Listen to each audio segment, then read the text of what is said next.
everyone, this is from CBIS Academy. இன்னைக்கு நம்ம Dinamani news பேப்பரில் இருக்கக்கூடிய கரண்ட் அஃபேர்ஸ் பார்க்க போகிறோம்.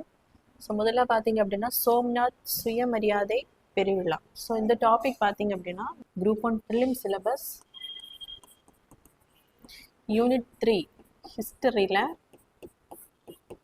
ஸோ டெல்லி சுல்தான்ஸ்க்கு முன்னாடி பார்த்தீங்க அப்படின்னா அரேபியர்கள், துருக்கியர்கள் இவர்கள் வந்து நம்மளோட நாட்டிற்கு வந்து வருகை தந்திருப்பார்கள். ஸோ அதில் பார்த்தீங்க அப்படின்னா கவர் ஆகும். சோம்நாத் அப்படிங்கிற அந்த கோவில் பார்த்தீங்க அப்படின்னா இந்தியாவின் மேற்கு கடற்கரையில் குஜராத் மாநிலத்தில் பிரபாஸ் பட்டன் அப்படிங்கிற இடத்துல தான் இருக்கு. ஸோ இது பார்த்தீங்க அப்படின்னா 12 ஜோதிர்லிங்க தலங்களில் முதல் ஜோதிர்லிங்க கோயிலாக வணங்கப்படுகிறது. ஸோ இது பார்த்தீங்க அப்படின்னா 1026ஆம் ஆண்டு ஜனவரி மாதத்துல கஜினி முகமது இவர் பார்த்தீங்க அப்படின்னா ஆப்கானிஸ்தான் நாட்டில் கஜினி அப்படிங்கிற இடத்த சபுக்திஜின். ஸோ இவர் வந்து ஒரு துருக்கிய அடிமை.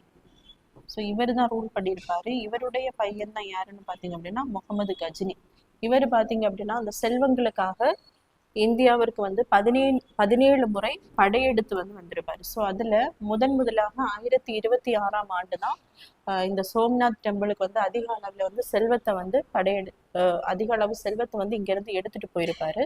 ஸோ இது பார்த்தீங்க அப்படின்னா 1947ஆம் ஆண்டு பட்டேல் அவர்கள் தீபாவளி டைம்ல பாத்தீங்கன்னா ஒரு பயணம் வந்து மேற்கொண்டிருப்பாரு. அந்த டைம்ல தான் இந்த சோம்நாத் ஆலயம் வந்து அழிந்திருக்கிறத வந்து பாக்குறாரு. பார்த்து என்ன பண்றாரு அப்படின்னா மீண்டும் இந்த கோவில் வந்து கட்டி எழுப்பப்படும் அப்படின்னு அன்னைக்கு சொல்லியிருப்பாரு.